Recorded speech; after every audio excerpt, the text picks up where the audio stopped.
graça e a paz da parte de Deus, nosso Pai, e do Senhor Jesus Cristo. Amém? Muito bem, meus queridos. Vocês já viram aí esse slide? Estamos no mês de mensagens avulsas, e faz tempo que a gente não tem o dia da visão, não é? E de vez em quando a gente tem que retomar nossa visão, desembaçar as lentes da nossa missão, para que ela fique muito nítida. Como já disse um pastor muito conhecido no Brasil, se a gente não falar sempre da nossa visão, a visão vaza. A gente esquece de certas essências tão importantes para nós.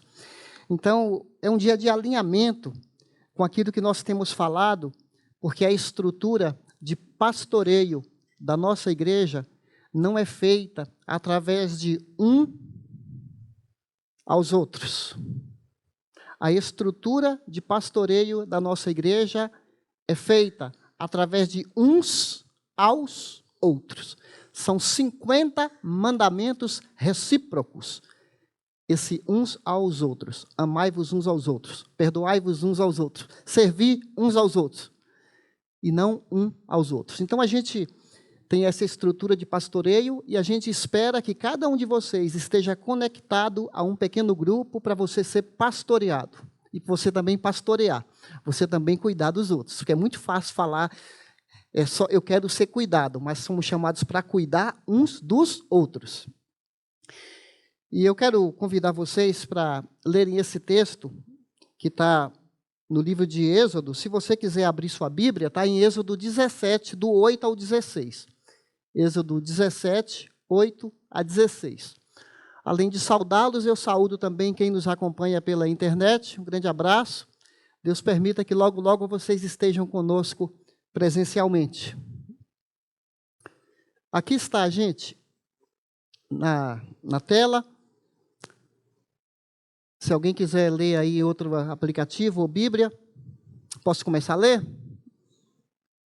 Vamos prestar bem atenção, porque é sobre esse texto que a gente vai falar. Sucedeu que os amalequitas vieram atacar os israelitas em Refidim. Refidim, no original, significa terra de descanso. Então, eles aproveitaram aí que o povo estava descansando, vieram sorrateiramente, covardemente, atacar. Então Moisés disse a Josué: escolha alguns dos nossos homens e lute contra os amalequitas. Amanhã, Moisés falando, tomarei posição no alto da colina, com a vara de Deus em minhas mãos. Josué foi então lutar contra os amalequitas, conforme Moisés tinha ordenado. Moisés, Arão e Hur, porém, subiram ao alto da colina. Enquanto Moisés mantinha as mãos erguidas, os israelitas venciam. Quando, porém, as abaixava, os amalequitas venciam.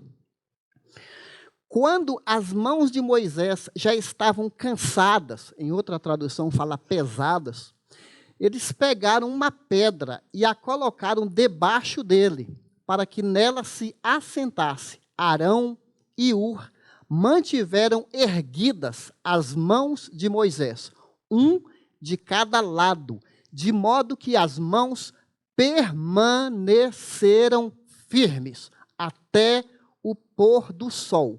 E Josué derrotou o exército amalequita ao fio da espada. Depois o Senhor disse a Moisés: escreva isto num rolo, como memorial, e declare a Josué que farei que os amalequitas sejam esquecidos para sempre debaixo do céu. Moisés construiu um altar e chamou-lhe: o Senhor é minha bandeira, e jurou: pelo trono do Senhor, o Senhor fará guerra contra os amalequitas de geração em geração. Vamos orar mais uma vez. Ó Senhor, estamos aqui diante de um fato tão tão pontual, tão importante de batalha na Bíblia. E temos ensinamentos tão preciosos. Mesmo nesse momento há um combate espiritual aqui.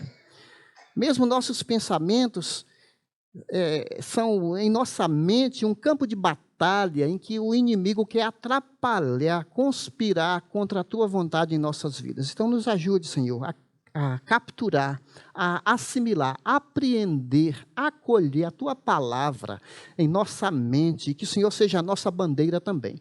Em nome de Jesus, amém. Que texto incrível, meus irmãos. O povo de Israel tinha saído do Egito. Lá em capítulo 3, Deus, no livro de Êxodo, desse livro aqui, Êxodo 17, né? No capítulo 3, eles estão saindo de Israel, estão indo para a terra prometida, estão saindo da escravidão, debaixo do império de Faraó, e quero lembrar sempre que Faraó é símbolo de Satanás, Egito é símbolo da casa da escravidão. Eles estão saindo, estão peregrinando rumo ao deserto, rumo à terra prometida, atravessam o Mar Vermelho, vão para esse lugar aqui descansar, e vem um povo covardemente atacar esse povo de escravo que estava no Egito. Eles não eram um povo, um exército poderoso. Lembra? Estavam escravizados, 400, quantos anos? 430 anos. Aí eles estão saindo, é um povo que vai começar agora uma nova nação, porque até então eram escravos do Egito. E temos aqui personagens, né? Moisés, Arão, Ur, os amalequitas, os homens que estavam com Josué e Josué. A palavra amalequita significa destruidor. Aí dá para você ter uma ideia. Esses amalequitas são descendentes de Esaú. Esaú era irmão de Jacó. Eles se transformaram num grande povo nômade. Viviam no sul do estado de Israel, lá embaixo, da Canaã. E lá para frente vai ter um rei chamado Agag. O nome de Agag significa o violento. E esse povo era um povo muito perverso, traiçoeiro. Para a gente ter uma ideia de por que dessa briga aqui, que Deus fala que vai sempre ter conflito de geração em geração, o que os amalequitas fizeram? Em Deuteronômio 25, do 17 em diante, olha só o que fala. Lembrem-se do que os amalequitas lhes fizeram no caminho, quando vocês saíram do Egito. Quando vocês estavam cansados e exaustos, eles se encontraram com vocês no caminho e eliminaram todos os que ficaram para trás. Eles atacaram as pessoas que ficavam enfraquecidas. Naquela peregrinação, o povo andando à frente, os mais retardatários, os que talvez estavam doentes, cansados, né, pelo sol do deserto, alguns idosos, crianças. Aqui, eles não tiveram temor de Deus. Quando o Senhor, seu Deus, der a vocês o descanso de todos os inimigos em seu redor, na terra que Ele lhes dará, para dela tomarem posse como herança, vocês farão que os amalequitas sejam esquecidos debaixo do céu. E uma observação, hashtag, não esqueçam disso. Por que será isso, gente? Os amalequitas, que significam os destruidores, eram mercenários, terroristas. E eles atacavam sem dó nem piedade nos flancos, quer dizer, às vezes na retaguarda, atrás, pegava desprevenido. Eles estavam em Refidim, estavam descansando aqui, como a gente viu. Quando Moisés abaixava os braços, os amalequitas venciam. Quando Moisés erguia os braços, os israelitas venciam. Há uma batalha visível e há uma batalha invisível. A batalha visível é lá embaixo, na planície, os povos se digladiando. Os israelitas e os amalequitas. Lá no alto da colina, no monte, Moisés com as mãos levantadas, símbolo de oração, símbolo de dependência de Deus, E não da capacidade bélica, não da capacidade de soldado, de guerrear, de armamento. Dependência de Deus. Eu quero só abrir um parênteses aqui, que braços levantados na Bíblia, lá em 1 Timóteo 2, versículo 8, quero que os homens, evidentemente as mulheres também, levantem as mãos, sem murmuração, sem contendas, para intercederem. Há um simbolismo aqui. Não significa que Deus só ouve nossas orações quando a gente levanta as mãos. Mas aqui é muito mais caráter do que performance. É muito mais caráter do que gestual.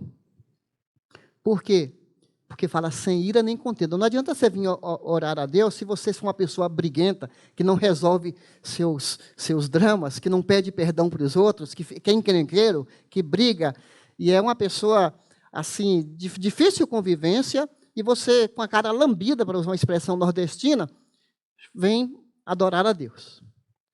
Essa questão da expressão gestual, isso é espontâneo, né? Ninguém é obrigado a nada, né? Uns têm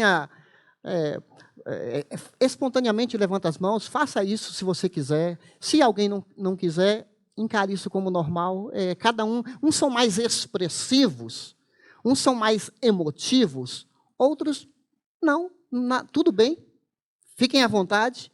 A gente está adorando a Deus, cada um é cada um no seu sentido. Mas nesse momento aqui, está bem claro que aquele gesto de Moisés era um gesto que está bem evidente, assim, de depender de Deus e não na capacidade humana.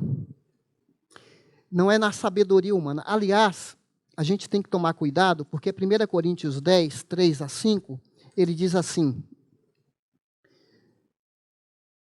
10,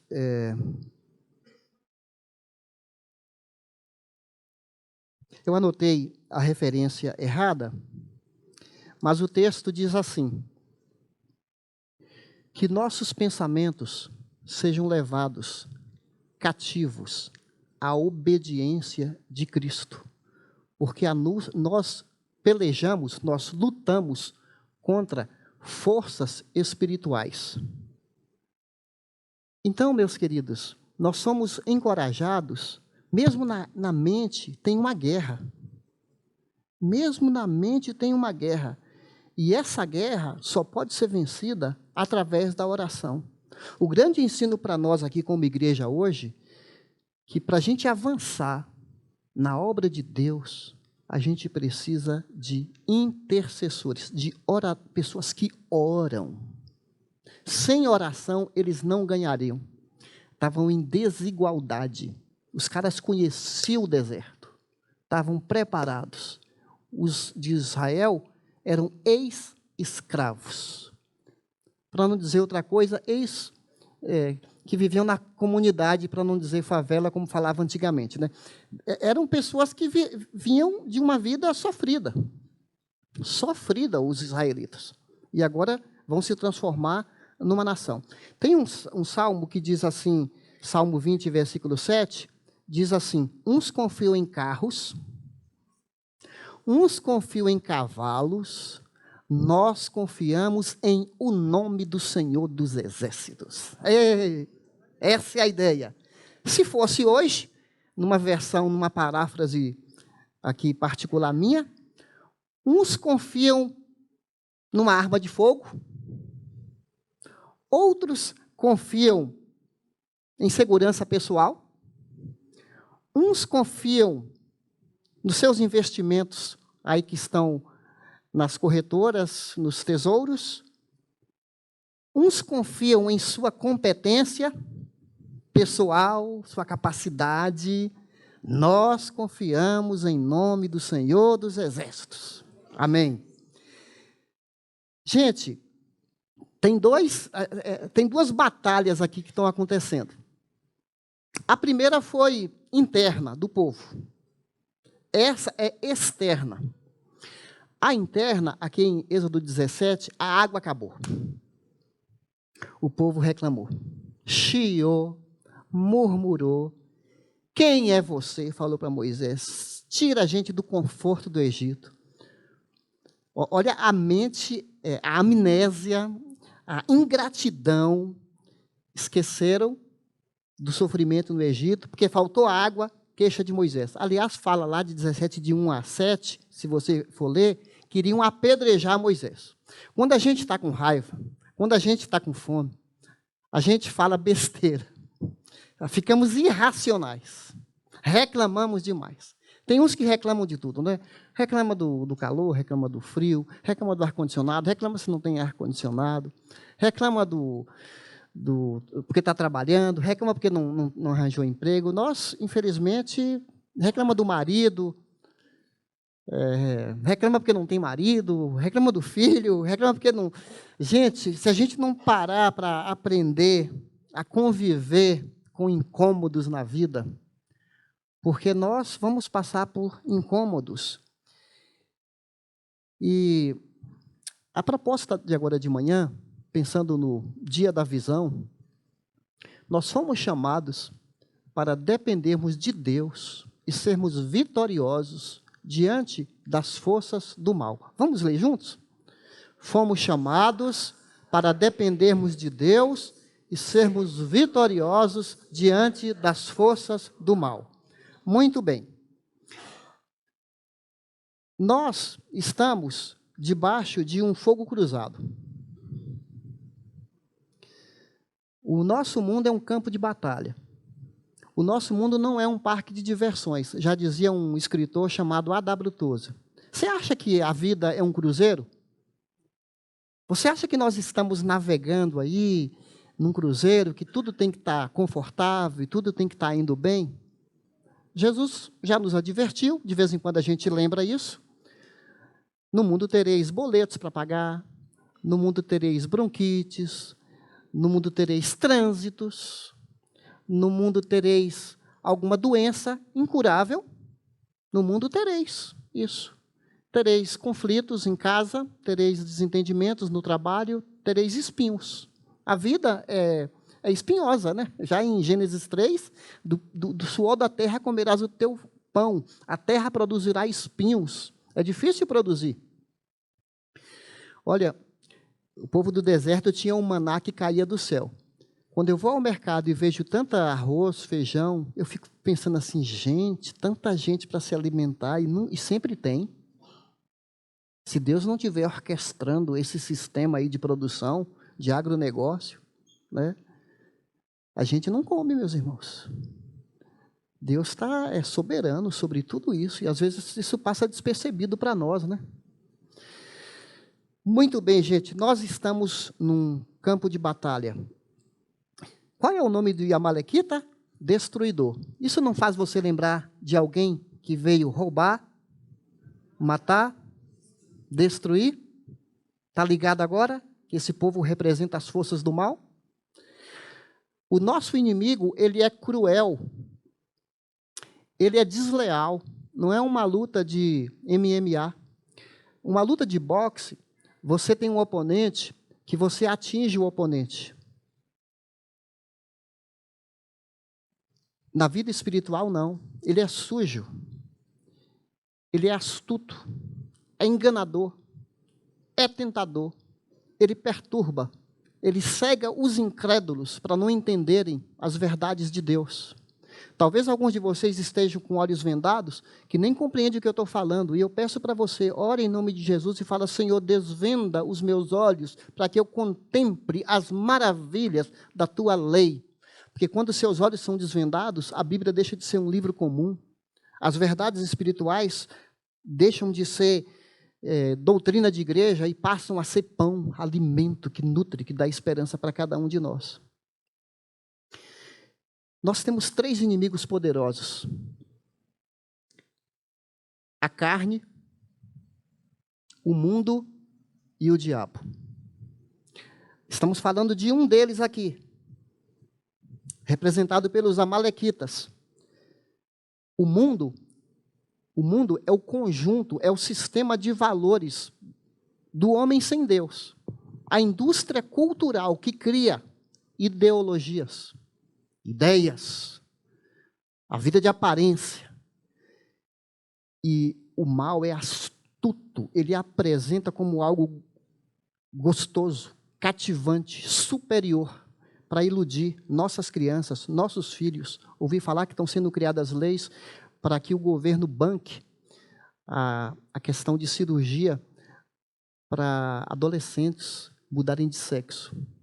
Não sei se foi criado, alguém sabe se já foi criado, eu sei que tem um movimento atrás disso.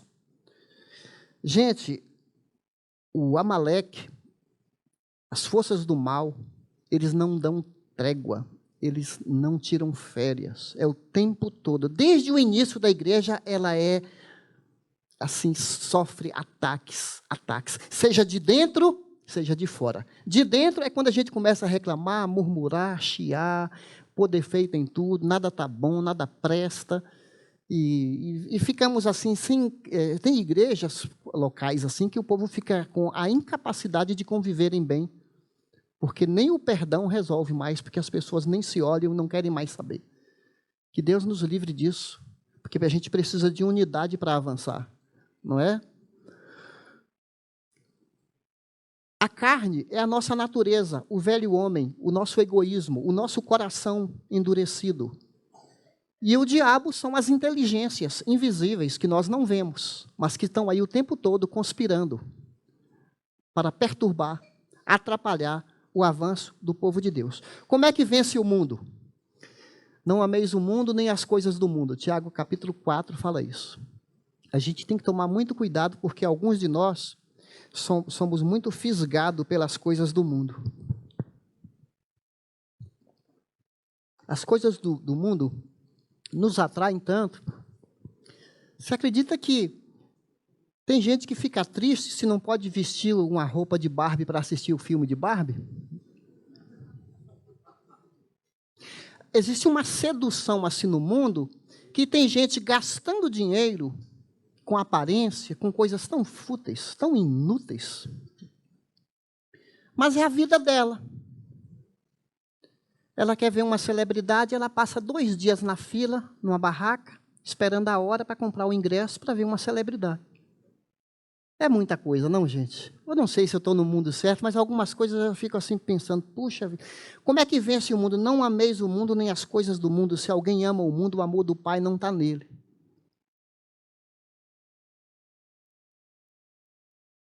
Esses vídeos curtos, eles têm uma capacidade de sedução, né? Você está vendo ali, aí é 30 segundos, aí você vai girando, vai girando, vai girando, vai girando. Daqui a pouco você fala, meia hora eu fiquei aqui. Meu Deus. Eu fico pensando nos supervisores, gerentes, os caras que tem pessoas trabalhando para eles e estão lá distraídos, não focam no trabalho, a empresa está tomando prejuízo. O que mais, gente? Como vence o mundo? Como vence a carne? Como é que vence a carne? Já estou crucificado com Cristo, logo não sou eu quem vive, mas Cristo vive em mim. É uma vida de renúncia, é uma vida crucificada com Cristo. Romanos capítulo 6 fala, não reine mais o pecado em vosso corpo mortal, para lhes obedecerdes em seus desejos fortes. Romanos 6 fala sobre isso. É assim que vence a carne. E como é que vence o diabo? Vigiai e orai. O diabo, vosso adversário, anda em derredor, o amalequita, o melequento, anda em derredor, procurando alguém para devorar. Uma vez eu estava dando aula e me veio essa ilustração, né? O diabo é como um leão, rugidor, né? Não confunda com o leão da tribo de Judá. Mas tem esse leão que fala 1 Pedro 5, versículo 8, o diabo anda como um leão. O leão sente o cheiro da presa. O leão sente, e se ele vê um cristão carnal, a carne está tomando conta da pessoa, ela está, assim, não está nem aí com a intimidade com Deus, vai se distanciar. Aliás, alguns da igreja é igual o povo aqui, né? O povo de Deus está buscando o Senhor, está indo para frente, está ligado na palavra, está ligado na oração. Aí vem aqueles que vão enfraquecendo, vão distanciando, vão sendo distraídos pelas situações, fascinação das riquezas desse mundo. Eles vão enfraquecendo na fé, vão se distanciando. E daqui a pouco, meus queridos, estão parte do sistema do mal, derrotados pelos amalequitas. Queridos, pensando hoje no dia da visão, para a gente poder ter essa estrutura de pastoreio que a nossa igreja tem, de servir a Deus, de ser um povo de Deus, nós precisamos de gente que se levanta para interceder. Você viu o que Moisés falou? Vocês vão para a guerra. Moisés já estava com mais de 80 anos também, né, gente? Dá um desconto para o velhinho, que não era tão velho, viu? Era equivalente a um homem de 40 anos hoje. Vamos colocar assim, porque quando Caleb chegou nos 80 e Josué, eles falaram, eu me sinto pronto para o combate. Quando tinha 80. Então é no mesmo contexto. Mas Moisés vai para o alto porque ele entendeu que ele está no monte, buscando a Deus pelo seu povo. Alguém precisava fazer isso. Alguém precisava fazer isso. Então, nós precisamos de gente que se levante na igreja, porque a obra não avança por metodologias, recursos humanos. Pode ser uma igreja rica, que tem muito dinheiro para investir em missões, em métodos, em programas, em eventos. Não é nada disso. Sem o poder do alto, nós vamos fracassar. A gente precisa lembrar sempre disso, sempre. A gente precisa ter pessoas nos lugares certos. Há uma luta pela oração, pelo jejum, pela perseverança, orando, intercedendo pelo povo de Deus. Se nós acharmos que sozinhos a gente vai conseguir, nós não conseguimos. O grande Moisés, que falava face a face com Deus, sentiu as forças. Imagina você, se você ficar com o braço levantado assim, você aguenta, aqui eu não estou fazendo esforço nenhum. Mas à medida que as horas passam, eu não vou aguentar. E eu não estou carregando peso nenhum, só o próprio peso dos braços. Naquela hora, porque Moisés falou, eu vou para o monte. Ele não falou que nós vamos. Eu vou.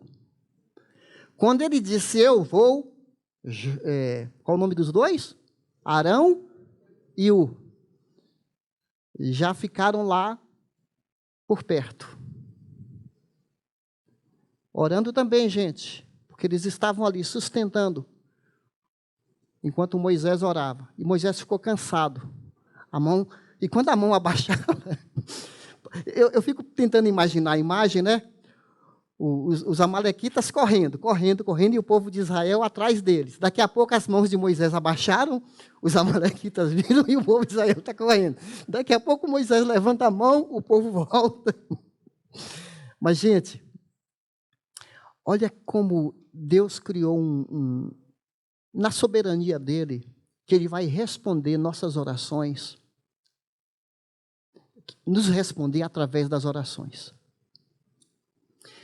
Quando Pedro estava orando, ou melhor, preso, em Atos, fala que Herodes ia mandar matá-lo no dia seguinte.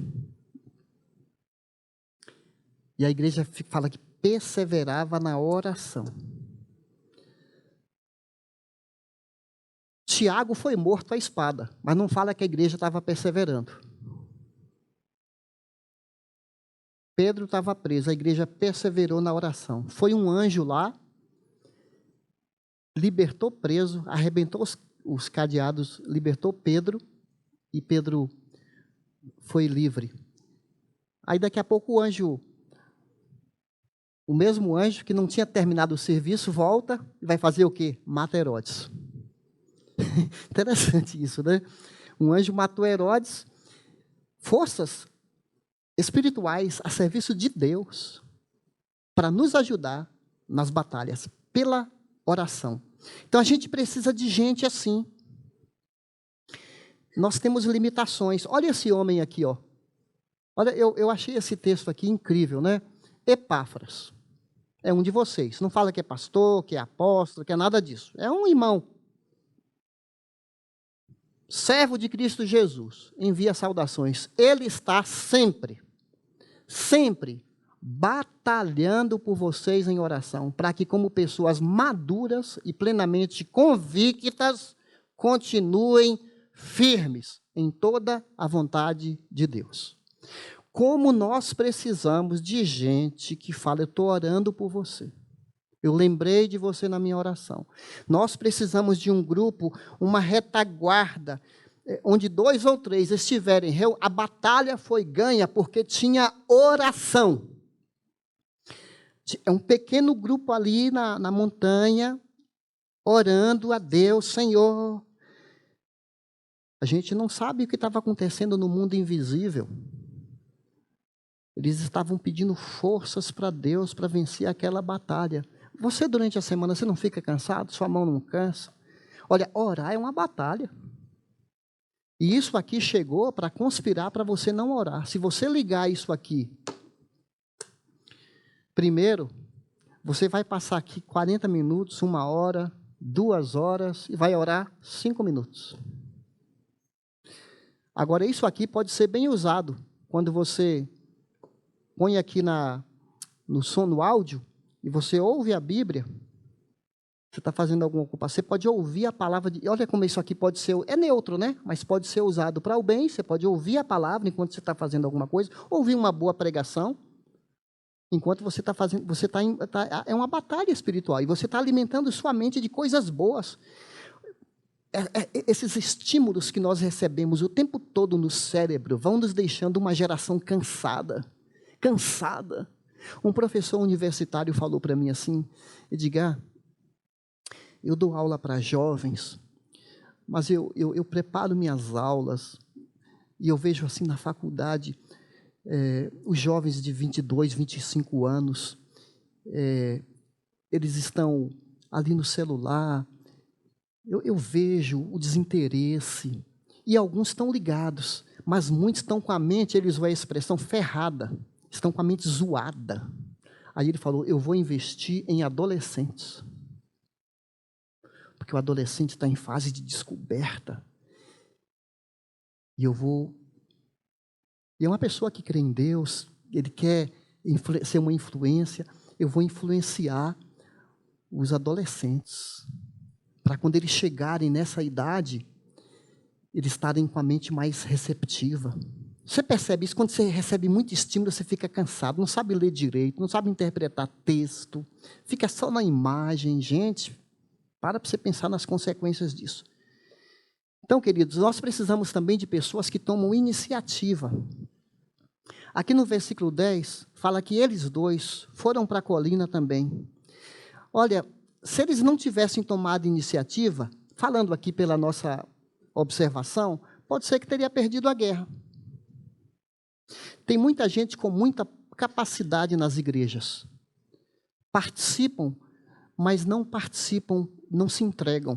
Tem capacidade, é uma potência sem participação. Aqui a gente vê uma potência com participação. Se você tem capacidade de cantar, você pode atuar no louvor da sua igreja. Você pode atuar no PG, na área de louvor. Você tem capacidade para liderar, lidere um grupo. Se apresente. Você tem capacidade de administrar, e você quer colocar ordem, quer fazer planejamento, se apresente para trabalhar. Você tem a capacidade de servir, tem trabalho para todo mundo num pequeno grupo. Hoje não tem aqui, no domingo, serviço para todo mundo. Mas no pequeno grupo tem, você pode dar uma carona, você pode ajudar a limpar uma casa, você pode abrir sua casa para receber a comunidade, você pode levar um lanche, você pode ligar para a pessoa que faltou no encontro naquele dia, pode lembrar dos aniversários das pessoas. Você vê como tem serviço? Eu não estou esgotando o assunto aqui, não. No seu trabalho, você pode servir. Você vê uma pessoa cabisbaixa, vai passar por uma cirurgia, fala, eu quero orar por você. Está tudo bem? A gente se aproximar, criar pontes para servir, para ajudar as pessoas, tomar a iniciativa. Arão e U são pessoas que fazem. Não esperam pelos outros fazerem. Deus dá vassoura para quem viu a sujeira. Você viu a sujeira? É porque então você está com a vassoura. Não fica. Alguém precisa fazer alguma coisa nessa igreja. Muito fácil falar, não é?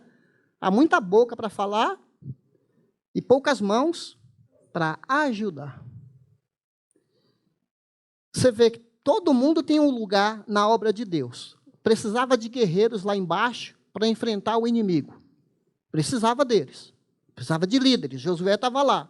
Precisava de gente para orar. Todo mundo é importante, cada um fazendo o seu papel.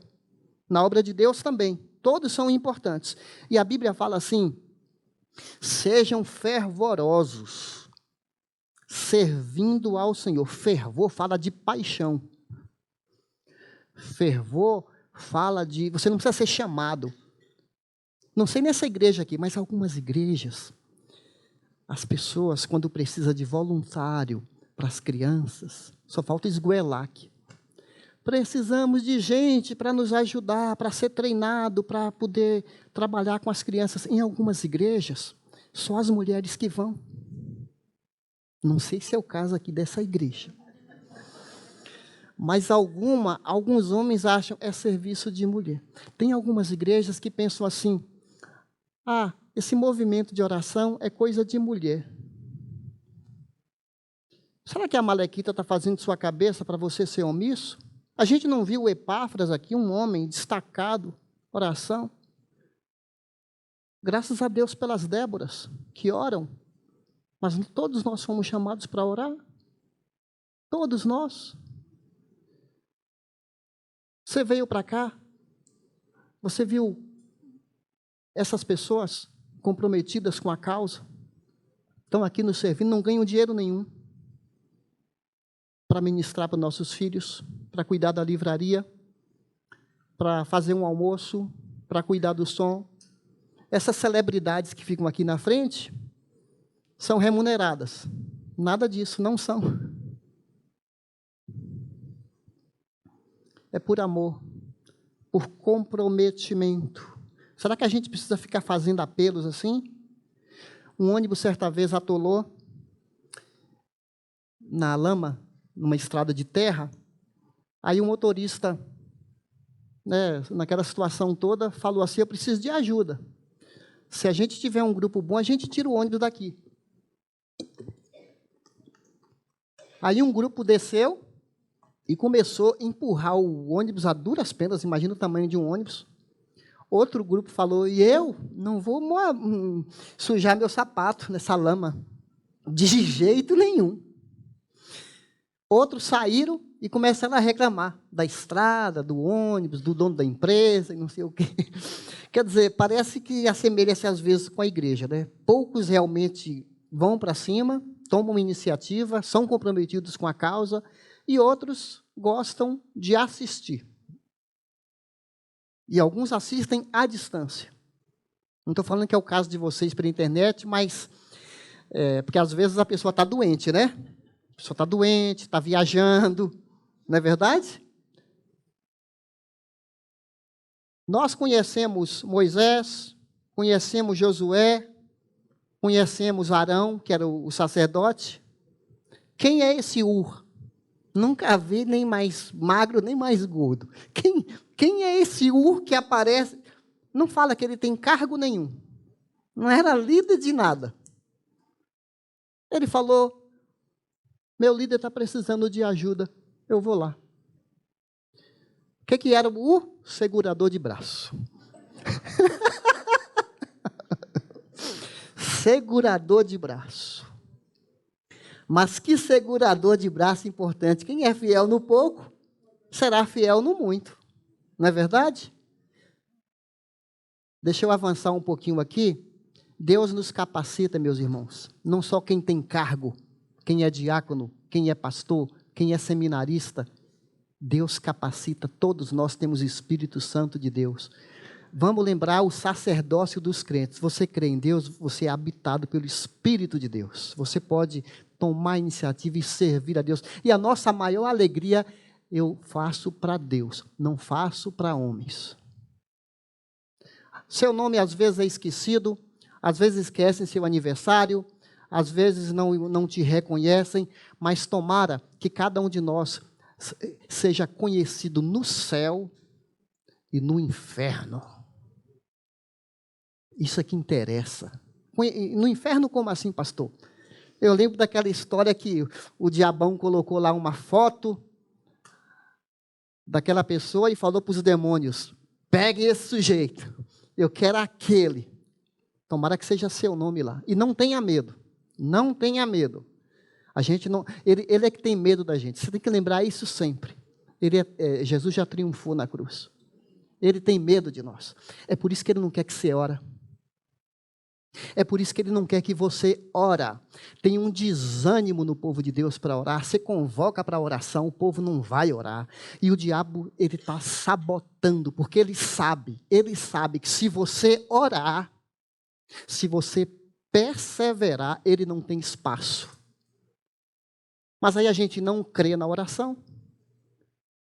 Aí ele deita e rola.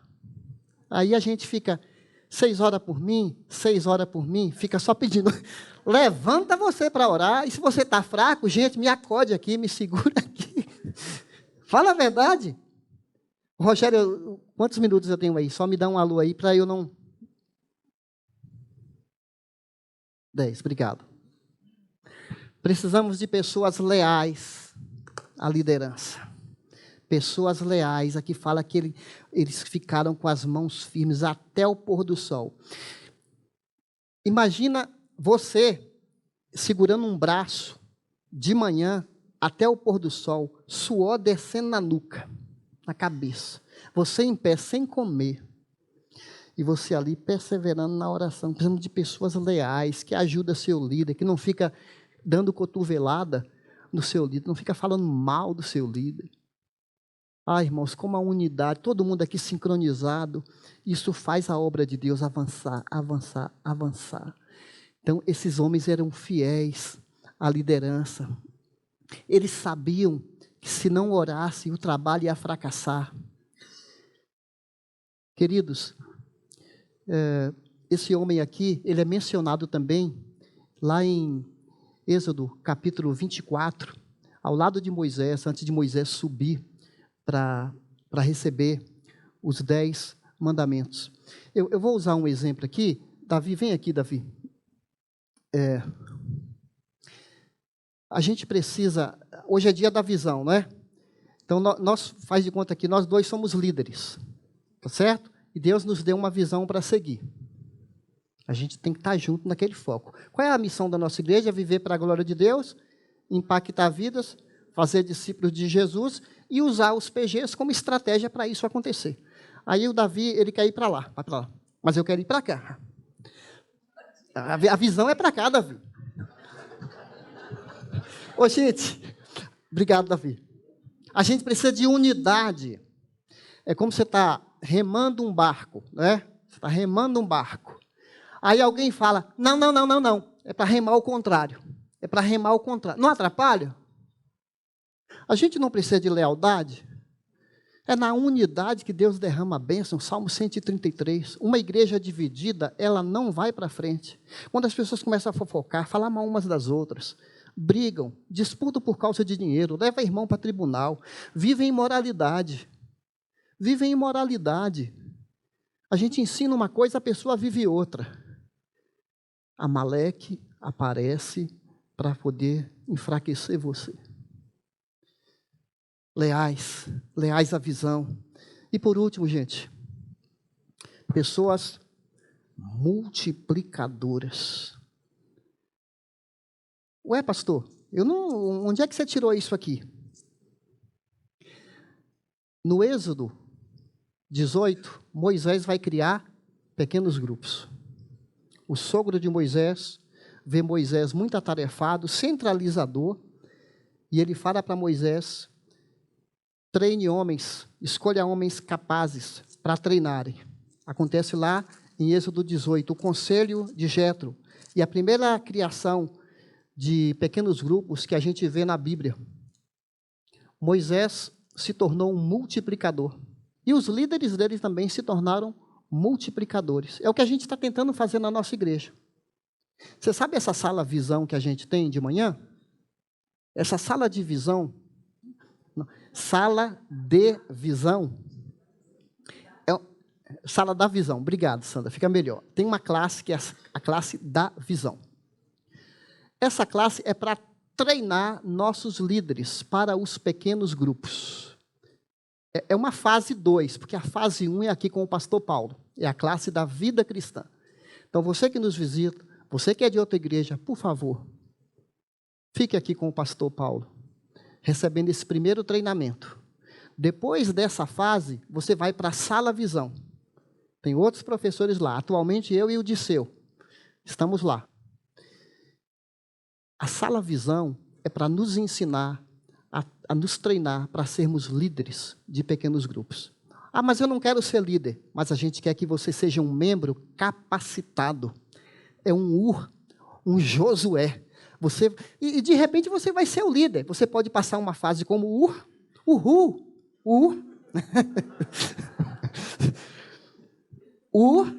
e Josué.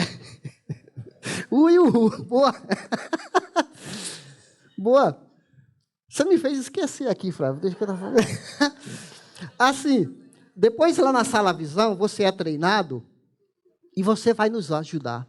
Ah, pastor, mas tem que fazer teologia? Não, o líder é um facilitador. Ele é alguém que conduz, que faz perguntas. Mas se alguém me fizer uma pergunta difícil, vamos supor que o Vitor faz uma pergunta difícil. Boa, Vitor, que inteligente que você é.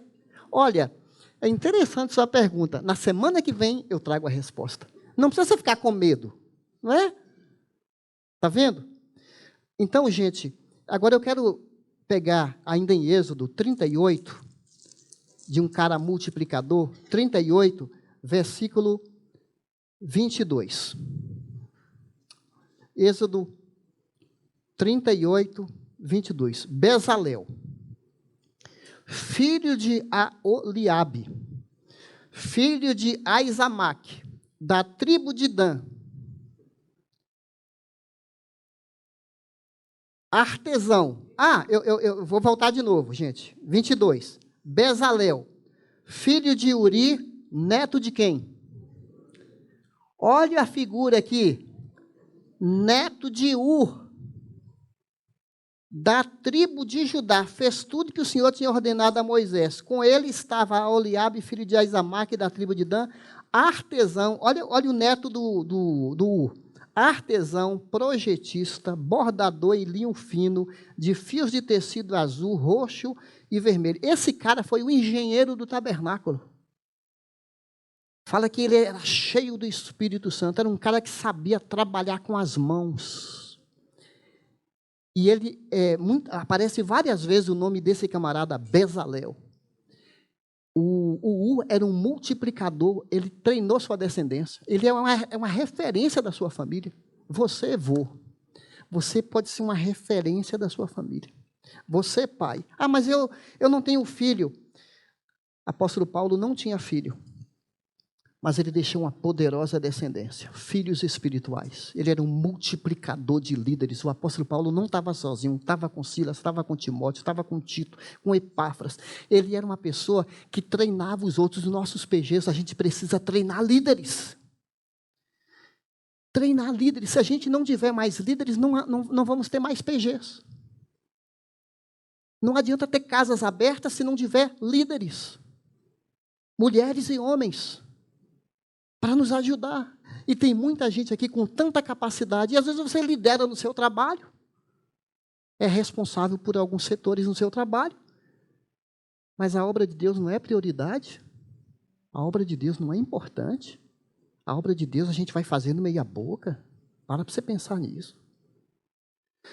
Por último, gente, para a gente concluir, muitos anos depois, havia um monte, uma colina, chamada Monte Calvário. Alguém olhou para aquele monte, viu que havia uma grande batalha espiritual no mundo, as trevas dominando as pessoas, não tinha como salvar as pessoas, estavam cegas, desgarradas, como ovelhas, sem pastor, e só tinha um jeito. Ele olhou para o Monte Calvário e falou: eu vou ser o intercessor. E lá naquele monte, à semelhança de Moisés, ele abriu os braços, só que não tinha alguém para segurar os braços de Jesus. Os pregos seguraram os braços de Jesus.